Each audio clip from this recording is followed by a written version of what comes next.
जिंदगी में आपका भी ध्यान नहीं लग रहा।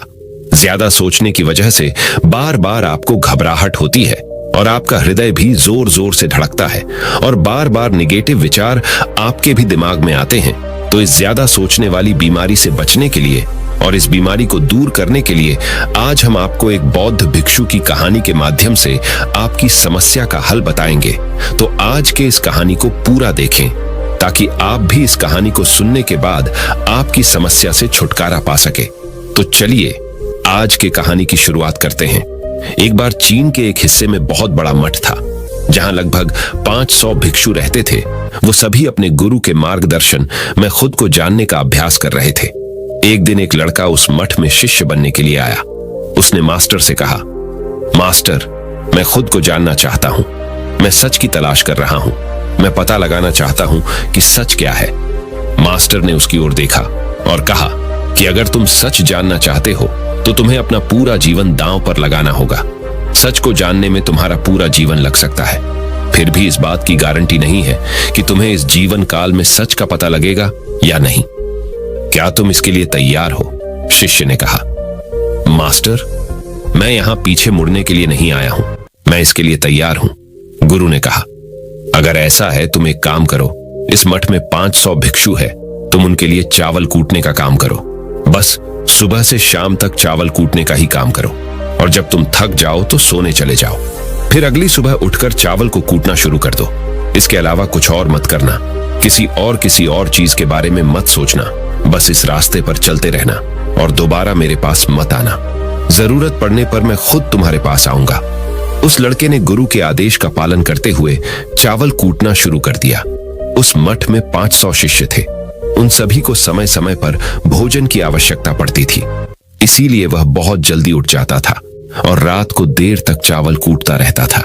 जब वह थक जाता तो उसी कमरे में सो जाता था जहां वो चावल कूटता था। वो किसी से बात नहीं करता था और ना ही कोई उससे बात करने के लिए उसके पास आता था। कुछ महीनों तक चावल कूटते हुए उसके मन में पुराने विचार आते रहे, लेकिन उन विचारों को कोई नया विषय नहीं मिला तो वह अपने आप ही मिट गए।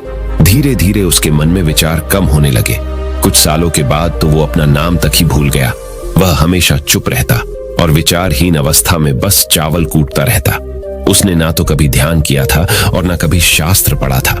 मठ के बाकी शिष्य उसे मूर्ख समझते थे। ऐसा करते हुए 12 साल बीत गए। 12 साल बाद एक दिन मास्टर ने घोषणा की, अब मेरा आखिरी समय आ रहा है और मुझे अपना उत्तराधिकारी चुनना है जो मेरे बाद मठ का मुखिया होगा। इसीलिए मेरा कोई भी शिष्य है जिससे लगता है कि उसे आत्म साक्षात्कार हो गया है और उससे खुद को जान लिया है, तो रात को मेरे दरवाजे के पास आकर इस दीवार पर कुछ पंक्तियां लिखें जिसमें उसकी जिंदगी का सारा अनुभव समाया हो। कई शिष्यों ने ऐसा करने के बारे में सोचा, पर मठ के प्रमुख शिष्यों में से एक ने वहां जाकर कुछ पंक्तियां लिखी। उसे बौद्ध धर्म ग्रंथों का बहुत ज्ञान था। सभी शिष्यों को लगता था कि वो इस मठ का उत्तराधिकारी बन सकता है। उसने लिखा था कि मन एक दर्पण की तरह है जिस पर विचारों और इच्छाओं की धूल जमा हो जाती है। इस धूल को हटाने के लिए ही ध्यान है। जिसकी धूल हट जाती है और मन का दर्पण साफ हो जाता है, वो मोक्ष को प्राप्त कर लेता है। अगली सुबह जब मास्टर उठे और उन्होंने इन पंक्तियों को देखा और उन्होंने कहा कि किस बेवकूफ ने यह सब कचरा मेरी दीवार पर लिखा है। वो शिष्य जिसने यह लिखा था वो चुप रहा। हालांकि उसने जो पंक्तियां लिखी थीं वो ज्ञान से भरी थीं, लेकिन यह सब किताबी ज्ञान था। वो शिष्य बहुत चालाक था।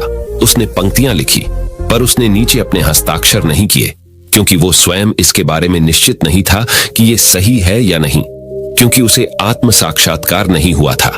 गुरु ने पंक्तियों को पूरी तरह से खारिज कर दिया। ये देखकर सभी हैरान रह गए। ये घटना पूरे मठ में चर्चा का विषय बन गई। इस विषय पर बात करते हुए 2 शिष्य उस शिष्य के पास से गुजरे जो 12 साल पहले यहां आया था और दिन रात चावल कूटता रहता था। दोनों की चर्चा सुनकर वह धीरे से हंस पड़ा। दोनों शिष्य ने उसे पूछा कि तुम क्यों हंस रहे हो? दोनों शिष्य की नजर में यह चावल कूटने वाला तुच्छ ही भिक्षु था। किसी ने उसे ना तो कभी ध्यान करते हुए देखा था, ना ही कभी शास्त्र पढ़ते हुए। हर कोई उसे मूर्ख समझता था जो बस चावल को ही जानता था। उस मठ में बहुत बड़े बड़े विद्वान थे, लेकिन उस चावल कूटने वाले को किसी से कोई मतलब नहीं था। इसीलिए वह दोनों शिष्य उसे मुस्कुराता हुआ देखकर चकित रह गए। उन्होंने फिर उससे पूछा कि तुम क्यों हंस रहे हो। उसने जवाब दिया, मैं इसीलिए हंसा कि मास्टर सही बोल रहे हैं, ये सब पंक्तियां कचरा है, इन पंक्तियों का कोई मूल्य नहीं है। वो दोनों शिष्य चौंक गए। उन्होंने उसे पूछा कि क्या तुम ऐसी पंक्तियां लिख सकते हो जो इससे भी बेहतर हो। चावल पीसने वाले ने जवाब दिया, नहीं, क्योंकि मैं अनपढ़ हूं, लेकिन हां, मैं कुछ पंक्तियां कह सकता हूं। अगर तुमने उन पंक्तियों को तुम लिख सकते हो तो मैं तुम्हारे साथ जाने के लिए तैयार हूं। उन दोनों शिष्यों ने कहा, ठीक है। वे मास्टर के कमरे के पास गए और चावल कूटने वाले ने कुछ पंक्तियां बोली और दूसरे शिष्य ने उस दीवार पर लिख दिया और उन पंक्तियों के नीचे लिख दिया कि चावल कूटने वाला। उन्हें लगा कि मास्टर इस पर भी गुस्सा करेंगे। जो पंक्तियों उसने लिखने के लिए कहा था बहुत अद्भुत थी और वो पंक्तियां थी, मन तो बस एक का भ्रम है ना, तो मन है, ना ही मन का कोई दर्पण है, और जब मन ही नहीं है तो धूल कहां ठहरेगी। जो ये जानता है वो सच को जान गया। जब गुरु ने ये पंक्तियां देखी तो वे आधी रात को उठे और चावल कूटने वाले के पास गए। वह सो रहा था। मास्टर ने उसे जगाया और कहा कि ये लो, मेरी छड़ी और मेरे वस्त्र ले लो। आज से तुम मेरे उत्तराधिकारी हो, लेकिन इस मठ को छोड़कर कहीं दूर चले जाओ, क्योंकि इस मठ में बहुत सारे विद्वान हैं जो खुद को तुमसे ज्यादा श्रेष्ठ मानते हैं और वो तुम्हें मार देंगे।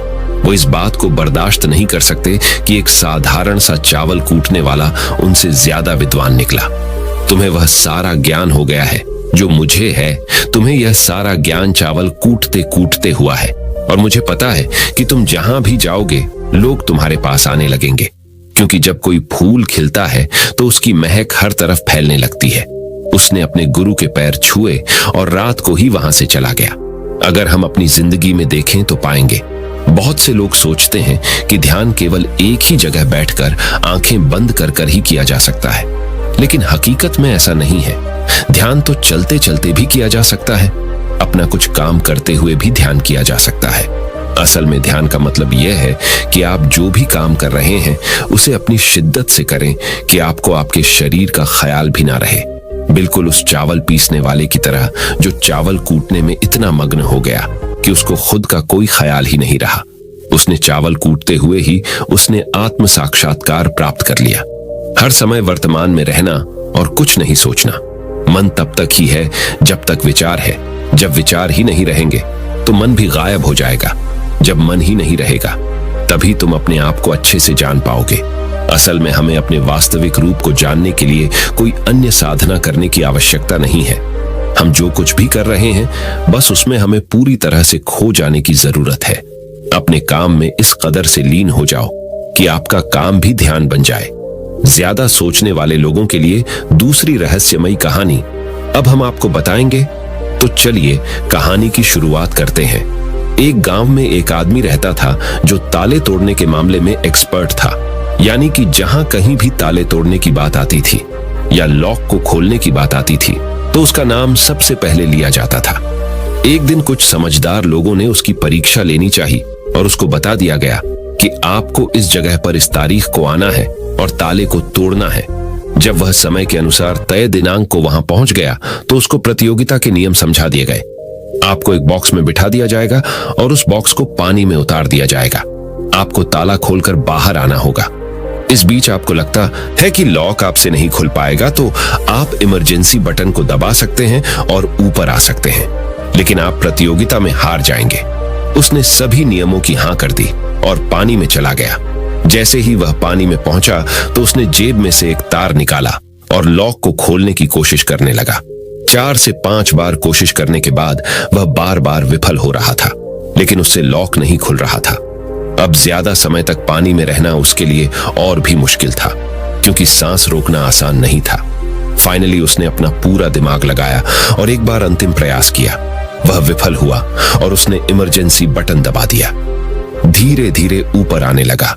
पानी के ऊपर आए बॉक्स को बाहर निकाला गया और हल्का सा धक्का देकर खोला गया। वह अचंभित हो गया कि एक बार भी मेरे दिमाग में यह ख्याल क्यों नहीं आया कि मैं इसको धक्का देकर खोलूं। हो सकता है कि ये लॉक ही ना हो। तो यही होता है, जब हम भी बहुत ज्यादा सोचते हैं तो इसका खामियाजा हमें भुगतना पड़ता है। कभी कभी ना सोचने से भी जवाब मिल जाता है। इसलिए किसी ने कहा है कि जो कुछ नहीं करते वह कमाल करते हैं। जी हाँ दोस्तों, यह बात बिल्कुल सही है। कभी कभी दिमाग को जब हम शांत रखते हैं और ठंडे दिमाग से सोचने की कोशिश करते हैं तो हमें बेहतर समाधान मिल जाता है। अब हम आपको बताएंगे कि ज्यादा सोचने की यह बीमारी के मुख्य कारण क्या है, जिससे आपको ज्यादा सोचने की बीमारी हो जाती है। अत्यधिक सोच के कुछ मुख्य कारण। पहला कारण, वर्तमान से ज्यादा भूतकाल या भविष्य के बारे में ज्यादा चिंता करना। आप जो काम अभी कर रहे हैं उससे ध्यान हटाकर अपना ध्यान बीते हुए समय या आने वाले समय पर लगाएंगे तो आप ओवर थिंकिंग के शिकार होते जाएंगे। दूसरा कारण, काम का ज्यादा तनाव होना। जब वर्कलोड ज्यादा होता है तो दिमाग भी तेजी से चलने लगता और यह तनाव का रूप ले लेता है और दिमाग में वो विचार भी आने लगते हैं तो काम से संबंधी नहीं है और लोग ओवर थिंकिंग के शिकार हो जाते हैं। तीसरा कारण, डर का बना रहना। जब व्यक्ति के अंदर डर होता है, जैसे नौकरी छूट जाने का डर, प्रमोशन न होने का डर, काम में असफल हो जाने का डर, पैसे न मिलने या डूब जाने का डर, व्यक्ति इस डर को लेकर कल्पना करता रहता है। भले ही ऐसा न होने वाला हो, लेकिन धीरे धीरे यह डर उसे जरूरत से ज्यादा सोचने पर मजबूर कर देता है। चौथा कारण, कॉन्फिडेंस की कमी। जब व्यक्ति में किसी काम को करने के प्रति उलझन बनी रहती है तो कॉन्फिडेंस कम होता जाता है, जिसके चलते नकारात्मक विचार दिमाग को घेरना शुरू कर देते हैं और व्यक्ति ज्यादा सोचना और चिंता करना शुरू कर देता है। पांचवा कारण, चीजों के बारे में सकारात्मक से ज्यादा नकारात्मक विचार। जब व्यक्ति छोटी छोटी बातों के नकारात्मक पहलू के बारे में ज्यादा सोचना शुरू कर देता है तो धीरे धीरे व्यक्ति ओवर थिंकिंग का शिकार होता जाता है। क्या ओवर थिंकिंग यानी अत्यधिक सोच से छुटकारा पाया जा सकता है? तो इसका जवाब है जी बिल्कुल। ओवर थिंकिंग यानी अत्यधिक सोच से छुटकारा पाया जा सकता है, हालांकि थोड़ा समय लग सकता है, लेकिन यदि आप नीचे दिए स्टेप्स को फॉलो करते हैं तो आप ओवर थिंकिंग की प्रॉब्लम से यकीनन छुटकारा पा सकते हैं। तो आइए जानते हैं कि ओवर थिंकिंग की समस्या से छुटकारा कैसे पाएं। ओवर थिंकिंग यानी अत्यधिक सोच से छुटकारा पाने के उपाय। ये सब जानते हैं कि पहले विचार दिमाग में आता है, फिर वो क्रिया का रूप लेता है। हमें कोई भी काम सोच समझकर करना बहुत जरूरी है, पर किसी काम को लेकर जरूरत से ज्यादा सोचना और वो बातें भी सोचना जो काम से संबंधित नहीं है, आपको और आपके काम दोनों को नुकसान पहुंचाता है। तो थिंकिंग प्रॉब्लम नहीं है, बल्कि ओवर थिंकिंग प्रॉब्लम है और इसे कम करना जरूरी है। तो आइए जानते हैं ओवर थिंकिंग यानी अत्यधिक सोच से छुटकारा या कम करने के उपायों का। पहला उपाय, स्वीकार करें कि आप जरूरत से ज्यादा सोचते हैं। इस बात को मन से स्वीकार करें कि आप ज्यादा सोचते हैं और आपको ऐसा नहीं करना है। जब आप इस बात को स्वीकार कर लेंगे तो आप इससे छुटकारा पाने के लिए अपने आप को तैयार कर लेंगे। आप ओवर थिंकिंग को लेकर जागरूक हो जाएंगे। जब भी आपको लगे कि दिमाग में फालतू विचार चल रहे हैं, तुरंत उसे वहीं रोक दो और ये सोचना शुरू करो कि आपने सोचना कहां से शुरू किया था। तब आपको मालूम होता जाएगा कि आप कितनी फालतू की बातें सोचकर अपना समय और शक्ति बर्बाद कर रहे हैं। दूसरा उपाय, हमेशा सकारात्मक सोचने की कोशिश करें। क्या गलत हो सकता है कि जगह क्या अच्छा हो सकता है। सोचें। नकारात्मक विचार डराते हैं और आपका दिमाग चिंता से दौड़ने लगता है। जब आप उन नकारात्मक चीजों पर ध्यान केंद्रित करने लगते हैं जो कहीं हो गई, तो तब आप दिमाग के गुलाम हो जाते हैं। लेकिन जब आप सकारात्मक रूप से सोचते हैं तो दिमाग आपका गुलाम होता है। सकारात्मक रहने का मतलब यह नहीं है कि आप चीजों के सिर्फ एक पहलू को देखें, बल्कि सही और गलत दोनों पहलुओं को देखना जरूरी है। पर केवल नकारात्मक सोचना या ज्यादा नकारात्मक विचार आपको अनुचित सोचने पर मजबूर कर देते हैं। तीसरा उपाय, योग, ध्यान और व्यायाम करें। योग, ध्यान और व्यायाम मस्तिष्क और शरीर को स्वस्थ रखते हैं। ध्यान काफी लाभदायक है, इसे अपने जीवन का हिस्सा बनाएं। चौथा उपाय, वर्तमान क्षण में जीने की कोशिश करो। कभी कभी लोग बीती हुई बातों या घटना के बारे में ही सोचते रहते हैं और तनाव में आ जाते हैं। इसी प्रकार जो समय आने वाला है उसे लेकर भी इतनी चिंता करते हैं कि तनाव में रहते हैं। तनाव में दिमाग हावी हो जाता है और फालतू बातें सोचने लगता है। जो समय बीत गया है उससे सीख लो, जो आने वाला है उसकी तैयारी करो।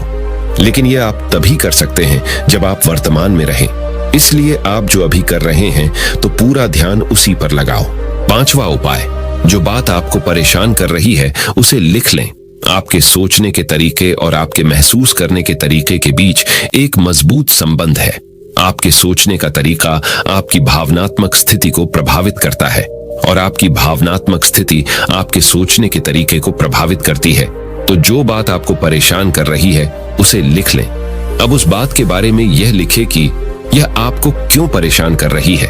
अब अपने आप से प्रश्न करें कि क्या इस समस्या का हल परेशान रहना है। यदि नहीं तो उसका हल ढूंढे, और यही इसका कोई हल नहीं है तो परेशान रहने और सोचते रहने से क्या होगा। जब धीरे धीरे आप ऐसे करेंगे तो इस चीज के आपको आदत पड़ी ढहती जाएगी और आप अनावश्यक सोचना बंद कर देंगे। छठा उपाय, अपनी भावनाओं का नियंत्रण रखो। भावनाओं पर नियंत्रण रखने का मतलब यह बिल्कुल भी नहीं है कि आप अपनी भावनाओं को दबाएं, लेकिन आपको अपनी भावनाओं पर नियंत्रण रखना होगा। जब आप अपनी भावनाओं पर नियंत्रण रखते हैं तो हकीकत को देख पाते हैं। अनियंत्रित भावनाएं दिमागी विचारों को बेफजूल गति प्रदान करती हैं। सातवां उपाय, चिंता नहीं चिंतन करें। चिंता ओवरथिंकिंग को जन्म देती है और चिंतन क्रिएटिविटी को जन्म देता है। फालतू सोचने की जगह कोई कहानी, कोई लेख, कविता या कुछ रचनात्मक सोचें। आठवां उपाय, अपने पसंद की चीजें करें। जब भी आप फ्री हो तो कोई भी ऐसा काम करो जिसे करना आपको अच्छा लगता हो। किताबें पढ़ें, गाने सुने, गाने गाएं, घूमने जाएं। यदि आपके घर में बच्चे हैं तो बच्चों के साथ खेलें। अपने दोस्तों से साथ समय व्यतीत करें। नौवां उपाय, अपना सर्वश्रेष्ठ स्वीकार करें। जब आप ज्यादा सोचते हैं तो न चाहते हुए भी आप नकारात्मक बातें सोचते हैं और अपने आप को औरों से कम आंकने लगते हैं।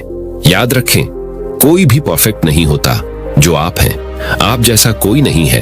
लोग क्या कहते हैं इस पर ध्यान देने की बजाय अपना सर्वश्रेष्ठ स्वीकार करें। अपने ज्ञान को बढ़ाते रहें और पॉजिटिव रहें। 10वां उपाय, मन को शांत रखें। आधुनिक जिंदगी भाग दौड़ और तनाव भरी है। अधिकतर लोगों के साथ तनाव में बने रहना इतना सामान्य हो जाता है कि उन्हें इस बात का पता ही नहीं चलता कि धीरे धीरे तनाव उनके मानसिक और शारीरिक स्वास्थ्य पर बुरा प्रभाव डाल रहा है। जब मन अशांत होता है तब नकारात्मक और बेफिजूल के विचार हमारे दिमाग में घर करने लगते हैं। यदि आप ओवरथिंकिंग से छुटकारा पाना चाहते हैं तो अपने मन को शांत रखें। आपके सोच को बदल देने वाली 3 कहानियां अभी हम आपके सामने प्रस्तुत कर रहे हैं, तो इसे ध्यान से सुने। यह आपकी जिंदगी बदल लेंगी। पहली कहानी, चमकीले नीले पत्थर की कीमत। एक शहर में बहुत ही ज्ञानी प्रतापी साधु महाराज आए हुए थे। बहुत से दीन दुखी परेशान लोग उनके पास उनकी कृपा दृष्टि पाने हेतु आने लगे। ऐसा ही एक दीन दुखी गरीब आदमी उनके पास आया और साधु महाराज से बोला, महाराज मैं बहुत ही गरीब हूं, मेरे ऊपर कर्जा भी है, मैं बहुत ही परेशान हूं, मुझ पर कुछ उपकार करें। साधु महाराज ने उसको एक चमकीला नीले रंग का पत्थर दिया और कहा कि यह कीमती पत्थर है, जाओ जितनी कीमत लगवा सको लगवा लो। वो आदमी वहां से चला गया और उसे बचने के इरादे से अपने जान पहचान वाले एक फल विक्रेता के पास गया और उस पत्थर को दिखाकर उसकी कीमत जाननी चाहिए। फल विक्रेता बोला, मुझे लगता है ये नीला शीशा है, महात्मा ने तुम्हें ऐसे ही दे दिया है। हाँ, यह सुंदर और चमकदार दिखता है, तुम मुझे दे दो, इसके मैं तुम्हें 1000 रुपए दे दूंगा। वो आदमी निराश होकर अपने एक अन्य जान पहचान वाले के पास गया जो कि एक बर्तनों का व्यापारी था। उनसे उस व्यापारी को भी वो पत्थर दिखाया और उसे बेचने के लिए उसकी कीमत जाननी चाहिए। बर्तनों का व्यापारी बोला, यह पत्थर कोई विशेष रत्न है, मैं इसके तुम्हें 10,000 रुपए दे दूंगा। वह आदमी सोचने लगा कि इसकी कीमत और भी अधिक होगी और यह सोच वो वहां से चला आया। उस आदमी ने इस पत्थर को अब एक सुनार को दिखाया। सुनार ने उस पत्थर को ध्यान से देखा और बोला, यह काफी कीमती है, इसके मैं तुम्हें 1 लाख रुपये दे दूंगा। वो आदमी अब समझ गया था कि यह बहुत अमूल्य है। उसने सोचा, क्यों ना मैं इसे हीरे के व्यापारी को दिखाऊं। यह सोच वो शहर के सबसे बड़े हीरे के व्यापारी के पास गया। उस हीरे के व्यापारी ने जब वो पत्थर देखा तो देखता रह गया। चौंकने वाले भाव उसके चेहरे पर दिखने लगे। उसने उस पत्थर को माथे से लगाया और पूछा, तुम यह कहां से लाए हो? यह तो अमूल्य है, यदि मैं अपनी पूरी संपत्ति बेच दूं तो भी इसकी कीमत नहीं चुका सकता। तो इस कहानी से हमें यह सीख मिलती है, हम अपने आप को कैसे आंकते हैं। क्या हम वो हैं जो राय दूसरे हमारे बारे में बनाते हैं? आपकी लाइफ अमूल्य है, आपके जीवन का कोई मोल नहीं लगा सकता। आप वो कर सकते हैं जो आप अपने बारे में सोचते हैं। कभी भी दूसरों के नेगेटिव कमेंट से अपने आप को कम मत आंकिए।